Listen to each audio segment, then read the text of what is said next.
public transport drivers in the Philippines have been hit hard by the global oil crisis caused by the war in the Middle East. Government assistance is seen as falling short of what's needed, so private individuals, groups and businesses are stepping up to fill in the gaps. But as Jacob Lazaro reports from Manila, more sustainable efforts are needed to address systemic issues of poverty and food insecurity. Staff at this little restaurant in Marikina City have been up all morning preparing nutritious meals for 500 public drivers. The meals have been funded by individuals, private businesses, and other groups. I think if someone is leading the way, people become braver and more courageous to also donate, but also to be kind to other people. I think kindness is the Filipino DNA. Jason's restaurant had already given out more than 1,000 hot meals in the days before our visit. Today, they're serving a Filipino chicken stew known as pochero. Once a table is set, dozens of delivery app and tricycle drivers flock to the restaurant. Ay hanggang gabi na po kasi ang biyahe namin ngayon eh. So wala na kaming iisip na dinner. May nang kitaan eh, pero wala, tiyagaan lang para may pantawid pamilya. In Manila, this commuters group has set up a portable roadside kitchen, giving out meals to passing jeepney drivers. They say even K-pop fans have been eager to help out. Iba't iba talagang K-pop groups na nagdo-donate sa amin, nagre-reach out sa amin. Tas yung mga artists din, maraming artists na nagsama-sama, nagbibigay ng commissions.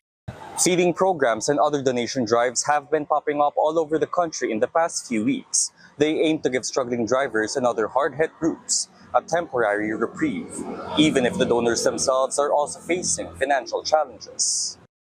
We've had donations as much as 15,000, but also as little as 22 pesos, with a note that says, "Sorry, this is the last money that I have in my GCash account." Since March, diesel and gasoline prices in the Philippines have nearly tripled, shrinking the daily earnings of jeepney drivers from as much as $50 to just $6. The crisis has also sparked the revival of community pantries, which first sprang up during the country's COVID lockdown.